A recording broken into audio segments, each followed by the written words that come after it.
Good evening and welcome to Wednesday Night OWCP Chats, live with Chris and Gini. I'm Chris. And I'm Gini. And that was our goofy intro for the night.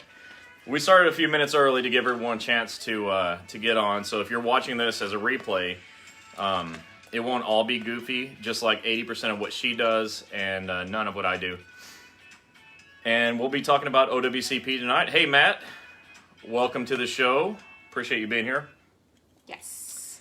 So we're going to wait on a few people to get on, and then we'll really hit it tonight. Tonight we're doing Q&A. You ask, I answer. I think you just stole the show tonight. See, I'm taking her whole part and my whole part tonight. Yeah. Okay, so tonight, like he said, we're going to do Q&A. You ask. I'm going to leave that on tonight. We answer. I like it. Okay. Yeah. So, okay. So get your questions ready, and before we begin, a few little things we wanted to go over. Next Tuesday and Wednesday, you guys, I will tell you what the name of the hotel is. We're going to be in Dayton, Ohio, meeting with our partner Tom. Hey, Carol. And we're also going to be meeting with some local presidents out there. Just to hang out and say hello. But those of you that want to meet us, and if you're in Ohio, in the Dayton area, you are welcome to come and visit. Again, I will put the hotel anytime between 7 and 9 p.m. You guys let me know, and we'll be in our hotel lobby. But again, we're not going to do Wednesday night chats next Wednesday. And tonight, we definitely have to get off, 2-3 minutes before 9. He has another meeting to get to. Yeah. Hello everybody. Hey, Donna. Don't forget to share. And I don't know if you guys have noticed on our videos, on all of our previous videos, some of them had 315,000 views when we did Q&A. Some of them had 21,000 views. Maureen, hi. So we want to make sure that you guys are sharing. We keep all... I think my doctor is going to close my case. Carol, hang on. I'm going to answer your question. Don't worry about it. We're going to definitely get to your question. Yeah. Before the next couple of weeks, we'll answer your question. Yeah. Tonight. Hi, Lisa. And so... BK Harvey, hello. I forgot what I was saying. Anyways. I totally forgot what I said. I have no idea where she was at, but I can't go back and replay because we're recording. But I want to reiterate to next week in Ohio, come and see us. We really appreciate it. We're going to be hanging out with a couple of our friends and who shall remain nameless so that they can hang out with us. Yeah. And as well as our partner Tom. And we're going to be recording some videos while we're there to recruit doctors so we can get more doctors in your areas to join the Federal Injury Center's franchise. So that's our main purpose of going up there next week. Everybody that's here, thanks for being here. Matt, hello. Thanks for being here. Do me a favor. On your Facebook page, there's a share button, and it says share, and it's spelled S-H-A-R-E. Hit that button, and you'll share this with everybody in your on your newsfeed, your friends list. And surely, at least one of your friends is a federal employee who never heard of this. So hit the share button, and then like and follow. Every week we'll get like 10,000 people watching, and we have just over 600 followers. So I did the math. 6,000? Yes, we have over 6,000 followers. Well, I like it better now, but even still, 600. It seemed like 600 to me. Even still, I can do the math, and 6,000 is less than 10,000. So I'd like to see 10,000 follows by the end of the night. So please do that. Hit the like and follow button. We really appreciate it. Okay, so tonight we're going to do Q&A. You ask, we answer. So hold on for just a couple more minutes. We kind of hopped on 5 minutes early, but I really love that you guys came on with us. So thanks for being here.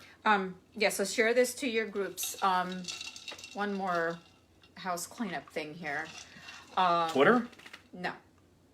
So I had one of the local stewards, I think, or union person. Ask if we could do a management training on our Wednesday night OWCP chats. So That would make my day. It's going to be maybe in 2-3 weeks. We have a lot going on. So we will let you guys know. So if you guys have any management or supervisors or whoever in any of the crafts, you guys are welcome to tell them that we will go ahead and train. And we're going to get to the point, direct training, no funny things. We're not going to be knocking on anybody, but we're just going to go ahead and give some really good training. Yeah, but management training is not going to be painless because I can only tell the truth. I'll be nice to them, but I'm going to be brutally honest. Yeah. I do think they should get on because your managers need some brutal honesty, and they definitely need some correction on how to do management and how to handle you when you have an OWCP claim, because mostly they're doing it wrong. Yeah. Obviously. And... Hey, Kelly. One more thing. I'm having short-term memory loss, blanking out. Well, let's go back to Twitter. If you have a Twitter page, follow me at Fed Injury Center, at the @ Fed Injury Center. And I used to say that I'm not going to waste your time and I'm only going to put things on there that are relevant to OWCP. But that doesn't seem to be getting a lot of traction. There's only like 800 and some odd people watching, or following Twitter, out of 2.8 million people. So I think I'm going to start having a good time with that Twitter page. And those of you that were really committed to boring and uneventful, you might unfollow me. But the rest of you, I'm going to start having a little more fun with that page because nobody really wants to follow it. So go to @Fed Injury Center. Among all the fun you're about to have, you're also going to find all the rules, laws, and regulations for when you're hurt on OWCP. So @Fed Injury Center. And hi, Tammy Newman. I got to cover because I'm going to forget. So when we're training and we're educating you guys on here, always remember we are training all crafts, all agencies, all unions in the federal world. Right. We're not just catering to the post USPS office, because a lot of people don't quite understand that there are things that I will be posting from local union presidents, or if it's something good that I could share with you guys that you guys are not catching.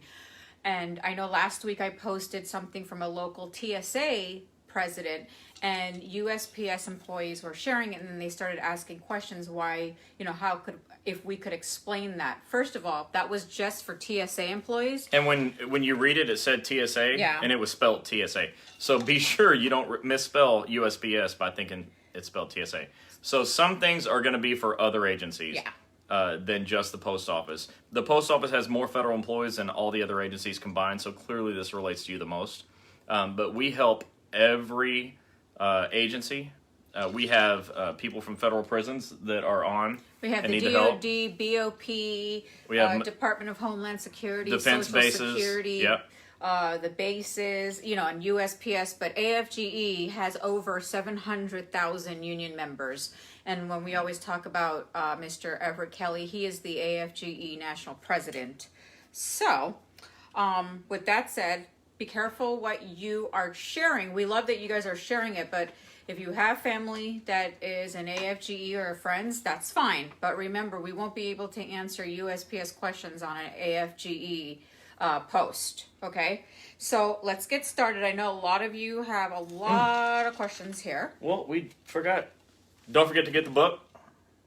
I wrote this book, Breaking OWCP, for you as the federal employee who is definitely dealing with OWCP problems. If you've never been hurt before, ask around. When you get hurt, it's a nightmare. I would say 1% of people who get hurt have no problems. So this is for the other 99% who do have problems. And you can get this book at www.breakingowcp.com. It's www.breakingowcp.com. It's an easy read. That's on purpose. I took a very complicated subject and made it very, very easy. So definitely get this book. If you are a union president or vice president or some other function in union leadership, I highly recommend that you go on and look at the bulk sales page because I'm giving you pretty decent discounts to buy multiple so you can give it to all your union members. The goal is to get this in the hands of as many people as possible. And if you hang around to the end, I may or may not have a special offer on the book. So stick around to the end. Okay, so we have a lot of questions, but I want to answer one of the questions on here. I just scrolled by real quick. You said you've been calling and no one's answering. Okay, the number that you have to call is 877-787-OWCP, or what was the other one? 888. 878-OWCP. Now you have to remember, there's 3 of us, me, Jennifer, and Emmy. And 2.8 million of you. That answer phone calls. So you guys have to remember, that's it. So please, when you call, leave a message, and one of the 3 of us will get back with you. Okay? So let me expand on that. Seriously, there are very few of us in the whole world that understand what we're talking about tonight, and so that you decided to call is a benefit to you. So be patient, please. We definitely want to help you. We badly want to help. That's what we're here for. Yeah. We do it for free. We do it every day. We often do it 7 days a week. So please leave a message. If you are feeling impatient, call back. Call back an infinite number of times. That's fine. Leave us Facebook messages. Do whatever it takes to get our attention, because there's a lot of you and very few of us. But we are definitely interested and motivated to help you. So hang in there and keep calling back. But for the person who said that tonight, send us a Facebook message and we'll get back with you ASAP. Yeah.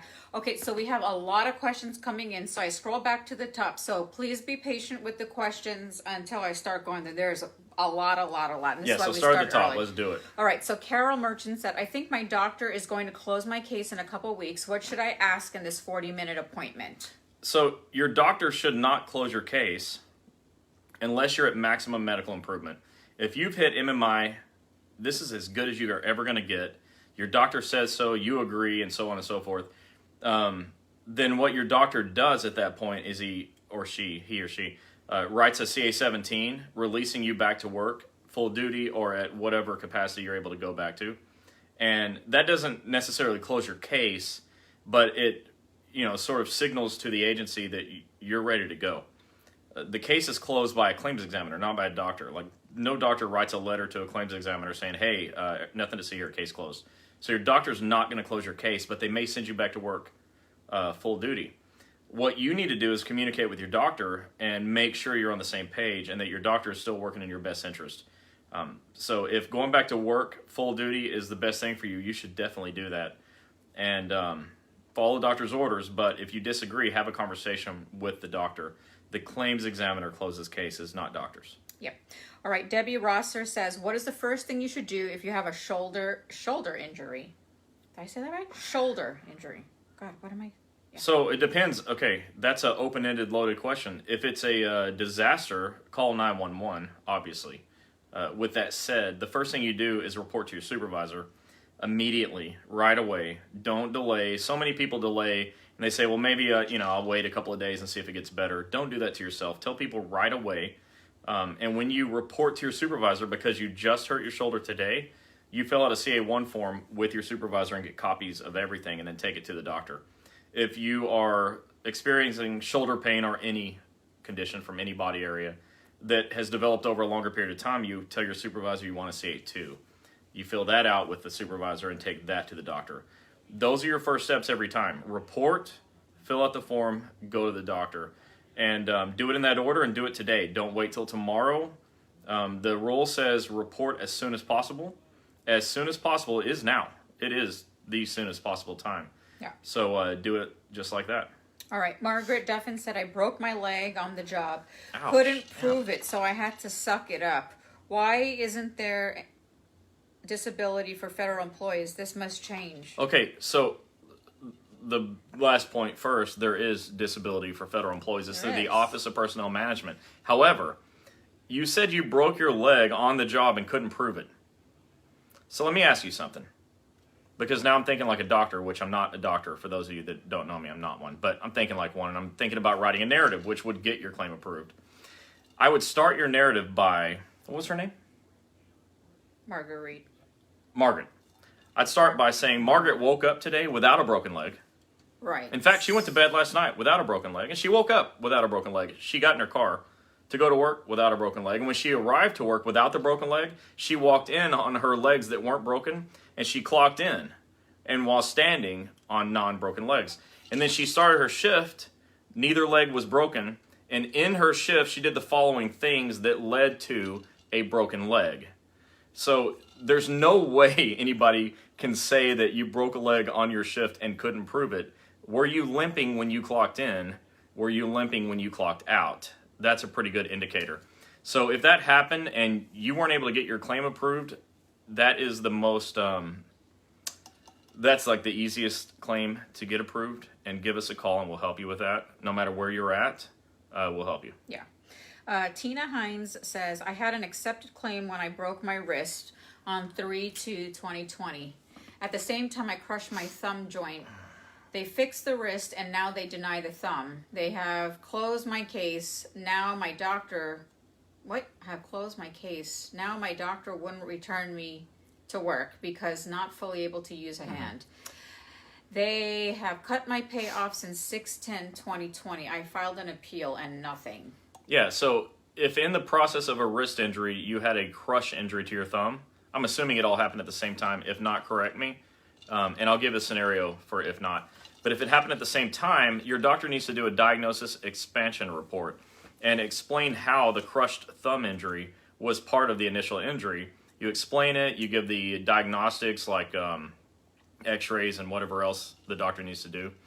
And then you get that new diagnosis to the thumb added to the wrist injury and get help for it. If it's a separate injury, then you treat it separately, and a crushed thumb definitely happened as a CA1 in a single shift. Fill that out, and you treat it as a separate claim altogether. So those are your two ways to handle that. Yeah. Renee Hall, I know we've been messaging back and forth on Facebook, and we have our clinic in McKinney now that you can go to. That McKinney, Texas. That we could help you there, and it is a federal injury centers. And she said, I was denied OWCP going on a year. I was granted disability retirement. Should I keep fighting or close my case out? Okay. So whether you fight or close your case out is a personal decision. I wouldn't presume to know how you feel. But if you're within a year, you're still not too late. You already reported your injury. Just because it was denied doesn't mean anything. Except that when you get a denial, you have 12 months. Now listen, you have 12 months from the denial to do a reconsideration. So you need to get an appeal request form. You can request from your claims examiner an appeal request form and check reconsideration. Take it to your doctor. Our doctor in McKinney, Texas will definitely help you with this. And you need a narrative report refuting the denial that they sent to you by DOL. If you want our help, or if you don't, you can still call us and we'll help you with the next steps. But if you get a denial, you do a reconsideration and get new information from your doctor, and you find that new information on your denial letter because they tell you exactly why it was denied, and your doctor writes a narrative refuting that denial, and that's your new information. And that's how you get that approved. It's not too late. Now, if you're going to go on disability, that's a personal decision. Many of those, like 60% I've heard, get denied on the first time, and you end up needing a lawyer to help you. It's a lot easier if you get your claim accepted, get your injury fixed, and get back to work and make it all the way to real retirement. All right, Chris, you said if you requested accommodation while attend a second opinion doctor appointment, claims examiner denied the assistance. How do you go about filing a discrimination complaint against a claim examiner? Asking for a friend. Are you really asking for a friend? You're not going to file that on the claims examiner. Instead, you're going to get your doctor to read the denial, because all your denials had to be in writing, even that one, and have your doctor write a narrative report explaining why it should be approved. You can't file a discrimination suit on your claims examiner. Yeah. That'd be nearly impossible to prove anyways. So the best thing to do is get your doctor to write a better narrative refuting the denial.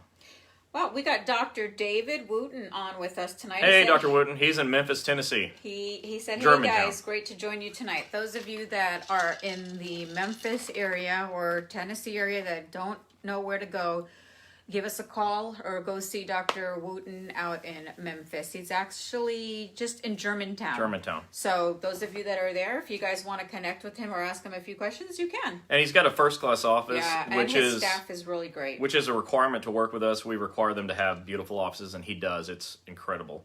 I know you want to keep talking. Just a second. And like she said, staff's incredible too. Most importantly, they know how to write these narratives and get the claims accepted. So Dr. David Wooten in Memphis or Germantown, Tennessee. Yeah. Okay. Justin Robinson said hello from NALC branch 44. Hey, hello. Justin. Matt Hayes says, what happens when your employer is withholding documentation from a previous case file? You can get your entire case file from your claims examiner, so you can give your appropriate sign language to the employer and go straight to the claims examiner and get everything you want. Your case file is there, and what I've learned recently, actually, this came up, is they'll send it to you on CD. So just request it. You can get everything from them. Vicky says, due to my significant other's back injury, he was modified TSA screener duty. So rather than lifting baggage, he was pushing and pulling the baggage on and off a cart. This caused him to have a shoulder injury with a torn rotator cuff. This injury was only approved today after being in reconsideration for a couple of months, but it's only for medical benefits only. He needs surgery and he will need time off. What should he do? By the way, he's going to Dr. Russian Walla's office here in Clearwater. Yeah, so claims are accepted for medical benefits only almost all the time, and it was approved after just a couple of months. Mm-hmm. That's how we do it. That was fast, just so you know, after a couple of months. So approved for medical only just means it's not approved for you to be off or him to be off of work yet until the doctor writes a CA-17, taking him off of work and writing a disability narrative, which is a short thing. Our doctors know how to do it. Yeah. And which explains why he's off of work, which is probably common sense, but you still have to write the narrative. And so you include that narrative, the CA-17, a CA-20, and your printouts of your doctor's visits. You attach that to your CA-7 claim for compensation forms, and that's how you get paid. It's approved for medical, which is incredible because you want him to get better. He wants to get better. It'll be paid for compensation when you have the right documentation, which good doctors that are trained know how, and your doctor obviously does because your claim is approved in 60 days. Juanita King, you said you want our phone number? It's 877.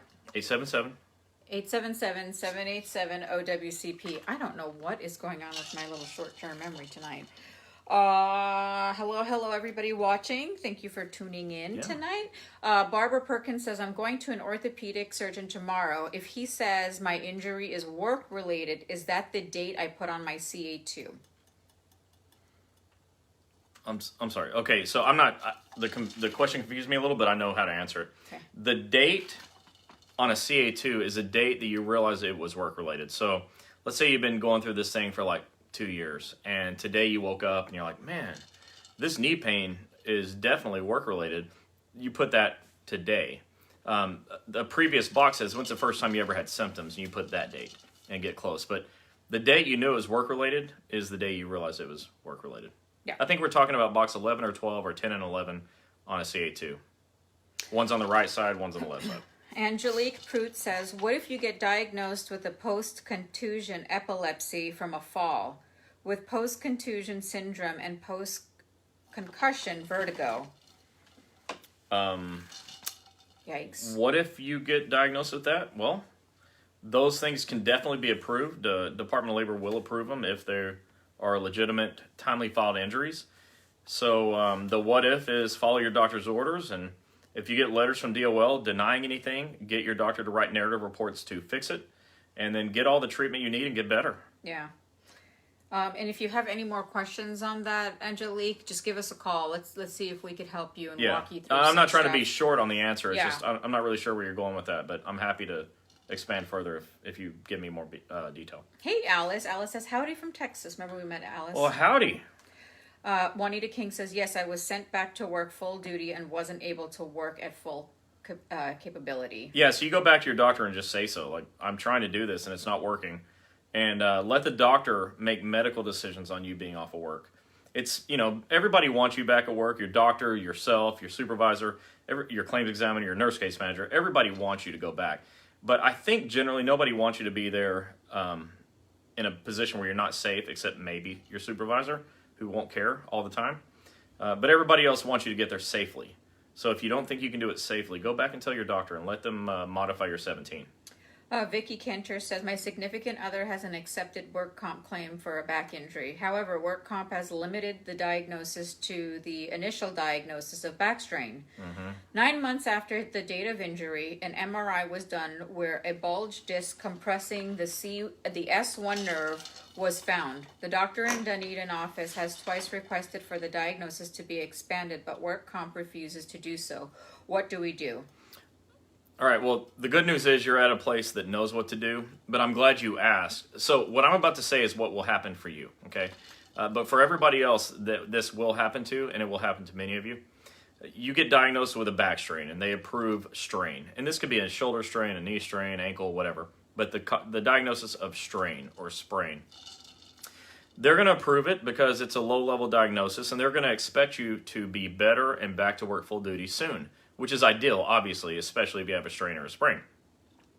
But if you have indications that there's a bulge or a herniation or a torn ligament or torn cartilage or something worse, right, than a strain or sprain, then you have to prove that with a diagnosis expansion report, which she had. And they sometimes deny that, and that's just how it goes. Claims examiners do denials all the time. It's not a massive conspiracy against you. They're just looking for, like, to check off boxes on a list, you know. And if they don't check off all the boxes, they deny it. So what you have to do is take it back to the doctor and say, you know, it was denied. By the way, do an appeal request form for reconsideration and get new information from the doctor, you know, sort of refuting that denial. Who knows what the denial was, because I didn't read it, but if you don't have, let's say you do have imaging, like an MRI that shows that bulge, right? Then the doctor's got to be able to explain how that bulge is related to the injury. So it's a process. It'll eventually get approved. But when you get denials, you always take it back to the doctor. Do reconsideration, and let the doctor do another job, better job, different job at getting that approved. And she also said, at what point should they hire a work comp attorney? Yeah. So one of my close friends is our work comp attorney. He is many of yours as well. And he'll be the first to tell you that often you'll call and he doesn't need to help you. You don't need to pay him. Right. So the best time to hire a work comp attorney is when you've gone through everything you can go through. You're literally at the very end, and you realize that all that's left is I can pay money and have a lawyer help me. Ideally, you don't need to go there. If your doctor knows what they're doing, you almost never need a lawyer, okay? Almost never. But there are some times where they wrongfully fire you and you need a lawyer, or other things happen. But as far as just getting claims accepted and getting paid, you almost never need them. But you can always talk to one. Like ours is Eric Blowers. You can Google OWCP lawyer, and you'll find a handful of them. And a fraction of them are any good, but you can call any of them. But if you speak with Eric, he'll tell you what he thinks without charging you for like 10 minutes. He'll talk to you. But when do you call one? Almost never. Honestly, almost never. Eric is the best, but you almost never need to call, really. You do call him if you have like a car wreck on the job, because you're not equipped to handle that. You do call him if you need a schedule award and you've been denied a couple of times. You're definitely not equipped to handle that. If you need federal disability and they keep denying that, that's a call to the lawyer. Those are like automatics. But on just every day, like my claim was denied, they're not paying me, you usually don't need a lawyer for that. You usually need a doctor who knows how to write a narrative. Yeah. David Abel said, I broke my back in February 2018 as a firefighter. Ouch. Was moved into a drug testing technician position as I'm no longer able to be a firefighter. Sorry about that. I'm not able to receive a schedule award due to be in IWEC. Do I still receive a schedule award or after I retire? So this is the really crappy thing about Department of Labor. The 6th edition to permanent impairment has an impairment rating for the spine, but Department of Labor does not recognize it. And I saw somebody ask, why don't they pay for a back injury, right? Ron asked that. Well, there's no good answer to that. I can't obviously answer for that. They should. I think the reason, this is just my guess. Nobody's ever said this. I'm not confirming any, this is just my opinion. I think there's a lot of back injuries, and if they did, they'd pay out a lot of money. But if your back injury causes problems in your limbs, like legs and arms, then you're eligible for a schedule award. But you're not eligible for a schedule award on the spine, even on a fracture. Even if you broke your spine, you're not eligible unless it causes problems into your limbs. And that's a terrible thing. There's no good answer for why, but that's the answer. Margaret Duffin, she said, I'm a rural carrier. Margaret. Can USPS refuse to let you have light duty or help due to the fact I cannot do my job 100%? Do you have any advice about de-racking? Yeah, they can refuse to give you limited duty if your claim's not approved. If your claim is approved, they really are in a corner. They have to do it. But if you're sitting there with a denied claim, they're going to pretend you're not hurt until your claim's approved. So they shouldn't do it, but they will do it. And those are scenarios where you want to contact EEOC and have a conversation. EEOC has advisors or counselors, and you should call and talk to them and explain your situation and see if you've got an EEO complaint to file, because I'm personally sick and tired of seeing you get abused when your injury is legit and you can't get your claim approved because you couldn't find a doctor who knows what they're doing. And the supervisor takes advantage of that. Okay, like 11 out of 10 times they take advantage of it. So contact EEO. The other thing you want to do is contact OSHA. Yes. Because if you're hurt and they're trying to make you work, that might be a safety violation. I'm not saying it is, but you should call and ask. You should call 1-800-321-OSHA and explain the situation and ask, is this a violation? Let them tell you. Yeah, you can also do it anonymously online as Yeah. well. I'm not saying go make accusations. I'm saying ask questions. Yeah, you can ask Is any this a question violation? to OSHA. Because you guys are just getting abused, and we like to prevent that. And there are some agencies out there that want what we want. Yeah. Jasmeet Gill, I work for USPS. I got hurt at work and my back was out. I reported, did everything, and I was off for a month and took the treatment. Went back to work. Work comp denied my treatment bill. I submitted the paperwork last year from the doctor, but work comp denied and asked for a new report from the doctor, and it's the same paperwork from the doctor, and the doctor said there's no other paperwork we can provide. Please let me know what I should do. So, Jasmeet, we could definitely help you on this. If you can call tomorrow, 877-787 OWCP. I'm going slow so they can write it down. What a dork. So yeah, we can definitely tell you what to do on this, and either Jennifer or Emmy will call you, and they're gonna just need some paperwork for you to scan over to them. But with that said, you led off with they're not paying my doctor's bills, right? Which means your claim's not approved. Now, in any other situation, if you told me my doctor's not getting paid, I'd say that's your doctor's problem. Have them fix it. But the reason this is happening is your claim's denied. Guess whose fault that is? Whose fault is that? The doctor. It's the doctor's fault. They did a bad job. They wrote a bad narrative. And so if they want to get paid, they shouldn't ask you for money. They should do a better job. And writing a great narrative is the whole ballgame. If you can't write a great narrative, you're not getting claims accepted. Doctors aren't getting paid, and you're not getting your benefits. And so in that way, the doctor and you are definitely on the same side of the table. The doctor getting your claim approved, doing a great job, solves all your problems and all the doctor's problems. If you love your doctor and you just want them to do a better job, tell them to call me. 877-787-OWCP, because that's what I do. I train doctors. I'd love to talk to your doctor and see if your doctor would like to get trained. Yeah. That goes for all of you. Yeah, and become a part of federal injury centers. Anybody that wants their doctor to join federal injury centers, that means that they are agreeing to get trained so you stop having these problems. So that's the whole point. If they join the franchise federal injury centers, they get trained in a way that these things don't happen anymore. Our doctors get claims accepted in 60 days. And if they're denied, we never give up, ever. No matter what, we don't quit. And you need doctors like that. So anyways, that was a long answer, but hope that helps. Kim Walsh says, how long does OWCP have to notify you after you have submitted all paperwork for the employer challenge requested end date? Yeah, they don't have time frames. You just have to keep calling claims examiner and see what's up.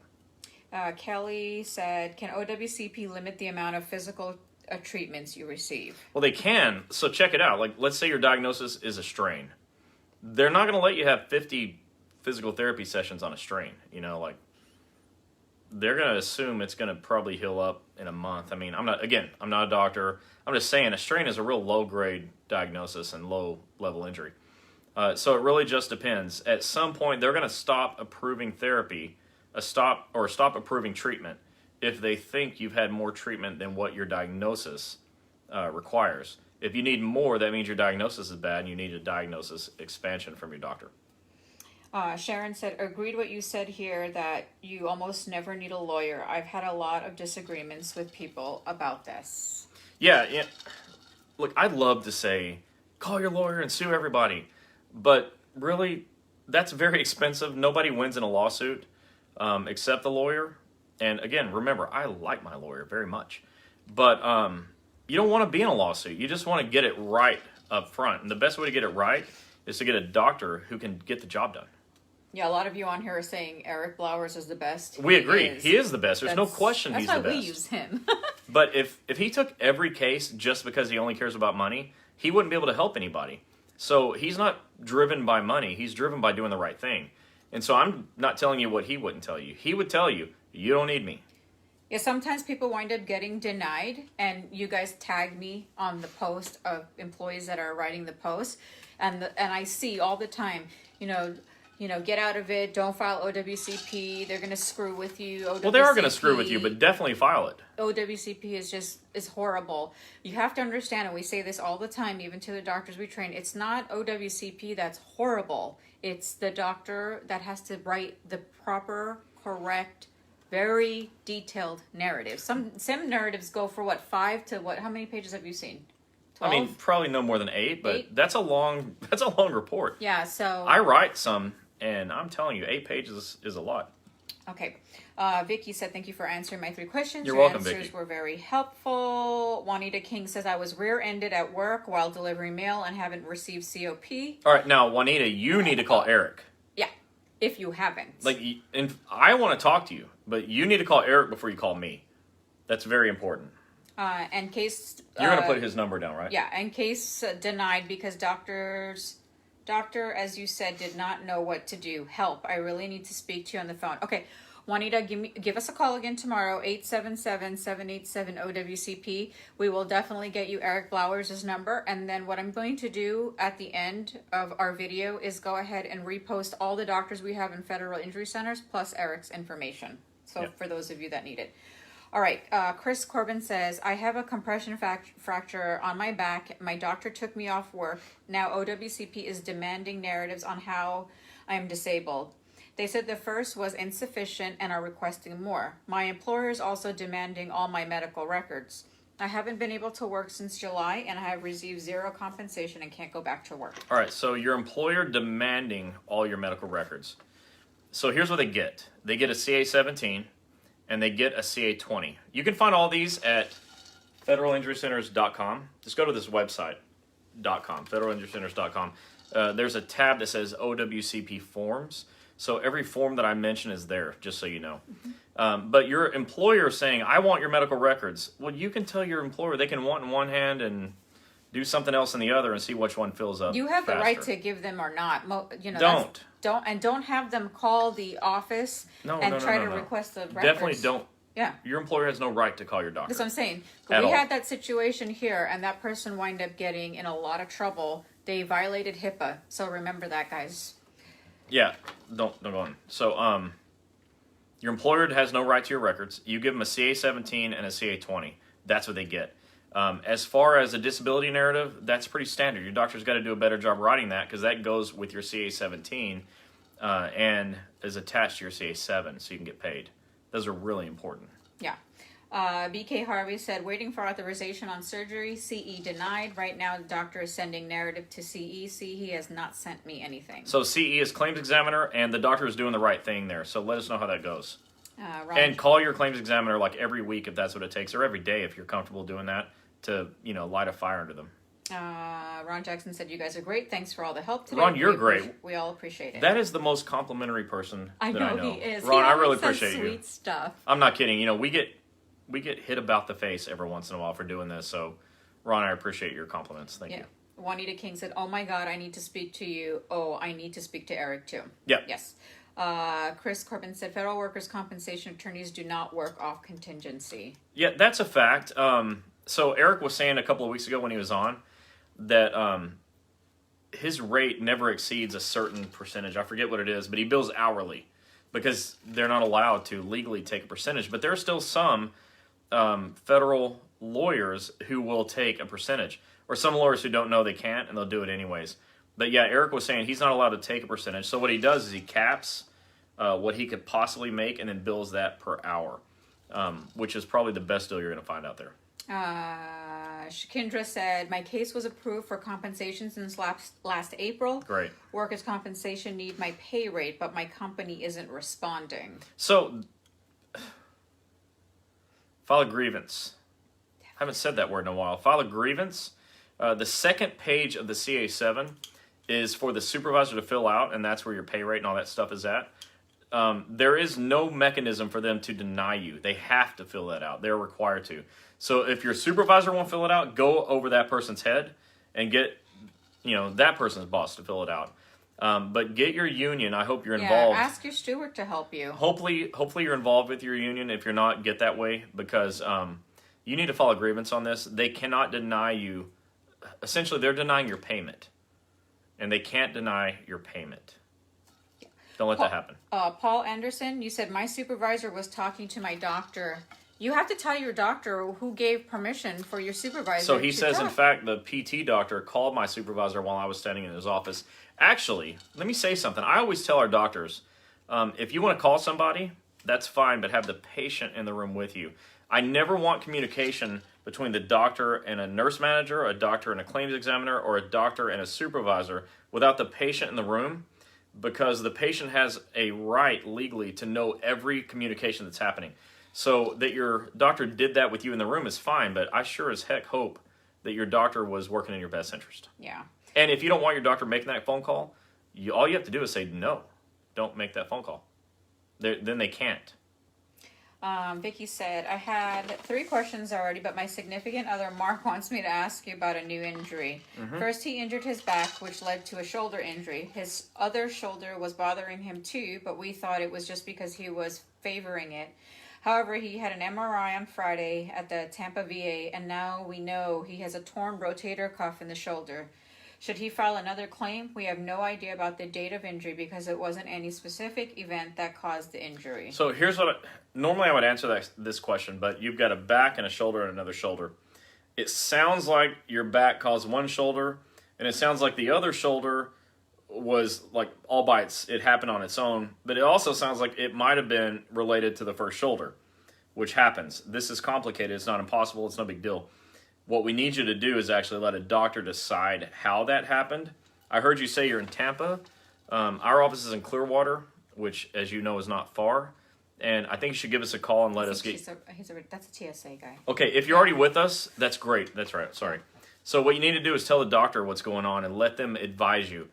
I'm not sure if you have a new CA1, a new CA2, a consequential injury, or... I don't know. Yeah, talk to Dr. Cameron and Dr. Isaac. It's just because I don't have enough information yet, but once you tell them, they're going to for sure know what's going on, and they'll do it. If you gave me more information now, like on a phone call, I could tell you.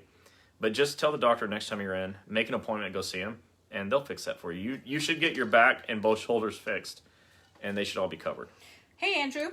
Andrew says, always great and helpful info shared on this show each week. Thank you. Dr. Rashawala, Andrew, and the entire staff at Clearwater, Florida. Who are, by the way, absolutely freaking crushing it. Rock stars. Yeah, I mean, I'm not just saying that. Yeah, we don't say that. The claims acceptance rate there is extraordinary. Yeah. If you have an injury claim and you can get to Clearwater, Florida, you're all them.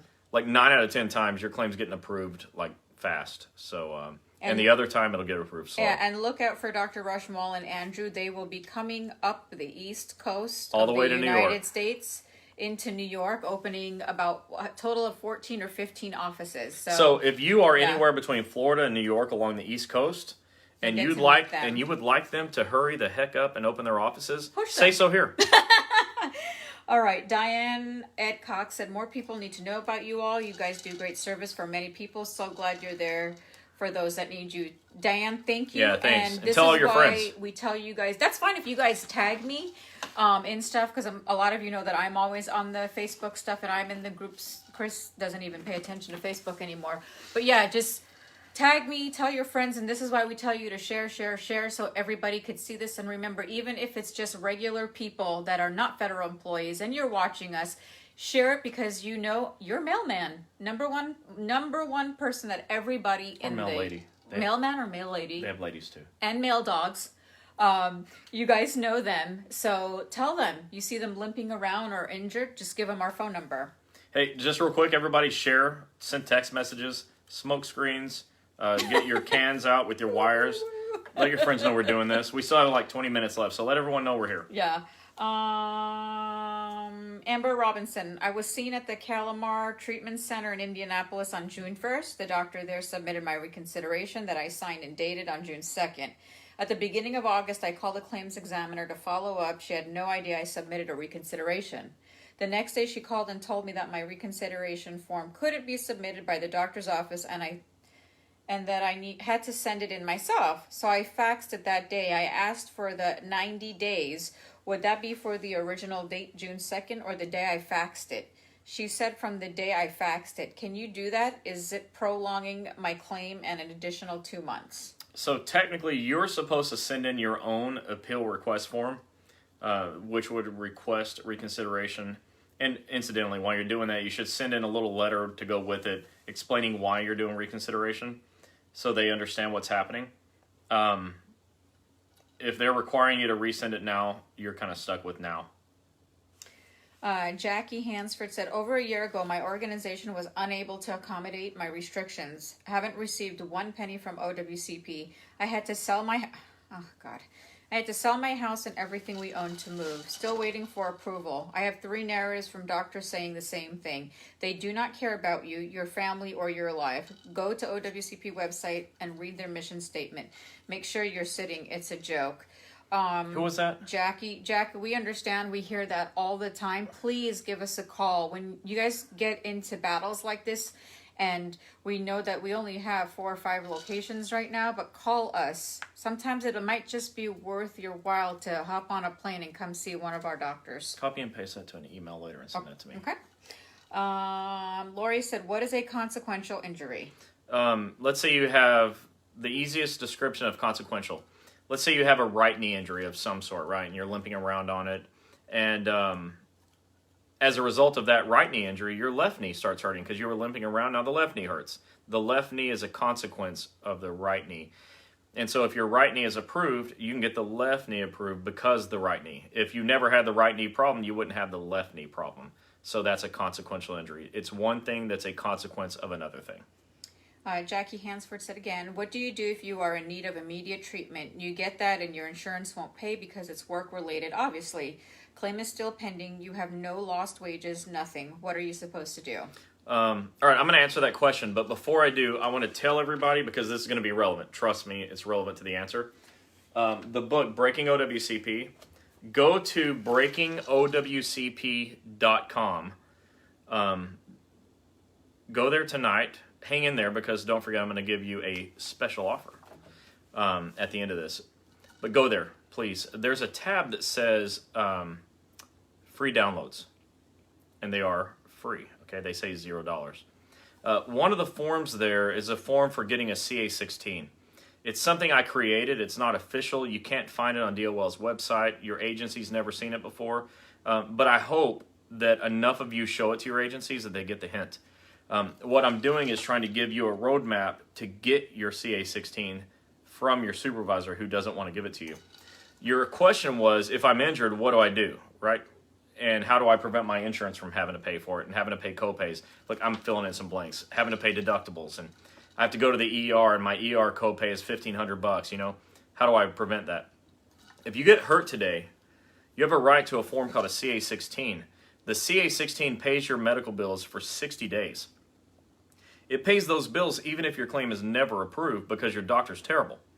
So that includes an ER bill. So if you have a CA-16, you take it with you. The emergency room or urgent care, I hope you didn't have to go to one, but if you did, they'll take it and they'll bill OWCP. And that's how you get paid, or that's how you get your medical bills paid in the beginning. Too many people don't get CA-16s. Almost nobody's ever heard of it. In spite of my best efforts teaching it every week to 10,000 people, there's still lots of people that never heard of a CA-16. So when you get hurt in a shift, like in a single shift, today you were hurt, not something that develops over time, but something that happened today, you report your injury immediately, now, right away, to your supervisor. And in that reporting period, like right now I'm talking to my supervisor, I'm saying I got hurt, you say, I want a CA-16, and here's a form that I got that tells you the role that you have to give it to me, so they don't deny it. And then you take that CA-16 that's filled out by the supervisor to the doctor. Now, I've seen some supervisors that are real jackasses, and they hand you a CA-16 and don't fill it out and sign it. That non-filled out, non-signed form is worthless. You put it in the trash. So make sure they fill it out and sign it and give it to you. If you had that form, you wouldn't pay any money out of your pocket for 60 days, even if your claim's not ever approved. I hope that answered your question. Juanita King, you asked if we were affiliated with any doctors in Chicago. No, we're not, but we are talking to some. So hang tight, and we will be Federal Injury Centers of Illinois soon. Carol, you said, do you have any brochures I could give out? Message me, and I can go ahead and mail some out to you. Ruth Crandall said, I have an injury. USPS back sprain lumbar. I only received 4 sessions of therapy. They did an MRI. They now say it was not work related. Went back to work, tried to do my job for a week. Supervisor told me to go to my doctor and get restrictions. So I did. Now, not working. I'm leopard status. Get your claim approved. Whoever said it's not work related, probably the supervisor. They don't have a medical license, so what do they know? They probably weren't there when you got hurt either, so they couldn't see it. Your doctor needs to do a better job of writing narratives. When we train doctors in our franchise, the number one thing we train on is how to write these narratives to get your claim accepted. It's everything. It's more important than anything else at all whatsoever. And your doctors don't know how to do it, and I'm sure of that because they're not my doctors. But you got to kick them in the butt and make them do a better job. And if you want them to be trained by me, I'm happy to. And if you just want me to take a look at your narrative, I'll read that too. Paul says, is the field nurse allowed to speak with my doctor? Yeah, that's their job. They're not allowed to hurt your claim or hurt your case, and they have to act in your best interest. And that's their mission, is to get you back to work safely. But yeah, they definitely can speak with your doctor. I just recommend that you be in the room. Margaret says, how long do you have to claim a consequential injury? Well, you have 3 years to report anything. If you have an accepted claim and then somewhere down the line something else starts happening as a result, just report it right away and you'll be fine. Diamond Dina said, I was approved for ACDF surgery, but the protruding herniated disc diagnosis has not been added to my claim. Mm-hmm. My doctor wrote a letter saying I have protruding disc related to the job injury. The claims examiner only added surgery code. Should I worry about getting protruding herniated disc diagnosis added to the sprain diagnosis? Mm-hmm. I'm so scared of having surgery and won't feel comfortable, wondering if I can put off surgery. I would be shocked if they're going to approve a surgery for a diagnosis of sprain. If you don't have the herniation approved, I'm not kidding, like you may be the first person I've ever heard of that had a herniation surgery on a diagnosis that's a sprain. So absolutely, I wouldn't say worry about it. Should I be worried about doing this? No, you should just get it done, make it happen. Get the diagnosis of herniation added through a diagnosis expansion report to your existing claim. All right. Valerie Miller says, do you believe a second opinion is necessary if still hurting and if the doctor releases you? Well, I think a second opinion is necessary anytime you think a second opinion is necessary. Anytime you think something is in your best interest, you should do it. I would never tell you not to. Tina says, person is refused. How long can they stay off trying to fight it? I don't know what that means. I don't know either. Sorry, if you can just give me a better explanation of what you meant, I'll be happy to answer. Juanita King says, yes, my postmaster acted as if she had no idea and she never furnished it in a timely fashion. I finally received it 2 weeks later. Can I file a grievance? And she's retired. Okay, so every union has a different grievance procedure. They're definitely not all the same, but I would want to file a grievance if I was you. And so if I were you, I would find a way to do so. Chris Corbin said, anything I can do about a CA-16 after the fact? No. If it's past 7 days, you're not getting one. You have 7 days to report your CA1 injuries. If you report after 7 days, you're not getting one. If you reported in 7 days and you didn't get one, file a grievance. She also said, "Are there examples of narratives to show doctors?" I'm sorry, I can't share don't. I can't share other doctors' narratives because the Privacy Act and HIPAA. But I can definitely look at narratives and tell you where the doctor's going wrong. Talisha Locklear, "I went to my family doctor and he said I had a muscle strain. Then he referred me to an orthopedic doctor. He said I have a rotator cuff issue. They closed my case and said I'm over 1,500 and it was a minor injury. Now what? I'm still going to my orthopedic doctor." So the 1,500 is you didn't get $1,500 worth of bills and they closed your case. You have to go over 1,500 for your case not to get closed. Your doctor needs to be working in your best interest, and if it's not, find another one. If you're hurt, like if you have a rotator cuff, you're not finished yet, and I've never seen a rotator cuff injury that had a $1,500 bill or less. Just make your doctor do better. Yeah, unfortunately, a lot of your primary care doctors are not going to understand Yeah, this, like so you got a it's so strain. Your hard. primary care said you had a muscle strain when it was rotator cuff. I mean, I've worked around doctors my entire adult life, and I can tell you with 100% certainty that doctor is lazy. Walt Luffy said, "I'm a union steward who is still close to someone who retired from the Postal Service but remains on the OWCP periodic rolls and gets paid monthly by OWCP because of his injury instead of his postal annuity." How about that? Juanita King says, "I'm a CCA and would not wish the stress I have endured on anyone, especially when the injury was not my fault." Well, it's not your fault, and they treat you like it's your fault, but it's not. And hang in there. I'm sorry this is happening to you, and we're trying to put doctors in every area. Honestly, if you have doctors that know what they're doing, your stress level goes way down. Paul Anderson said, "My supervisor and field nurse spoke with my doctor with me not being president multiple times. Very frustrating. File a grievance."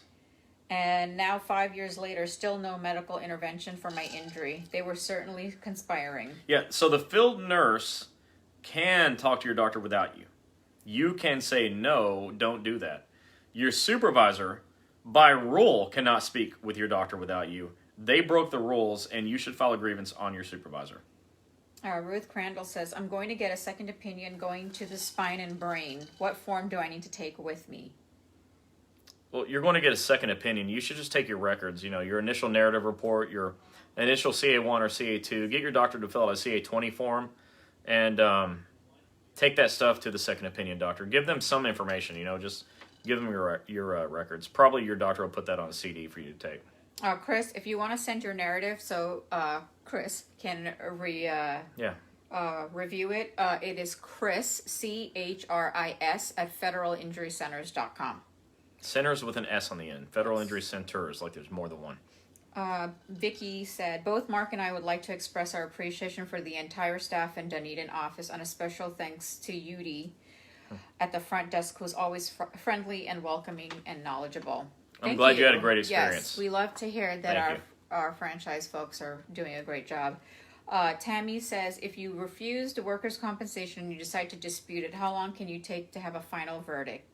Well, I mean, if you refuse... Wait, read that again? If you are refused workers' compensation and you decide to dispute it, how long can it take to have a final verdict? So you can't be refused workers' comp. I hope you're saying, maybe you're saying if you're denied, if your claims examiner denies it, you do your reconsideration, your doctor writes a narrative, it goes in.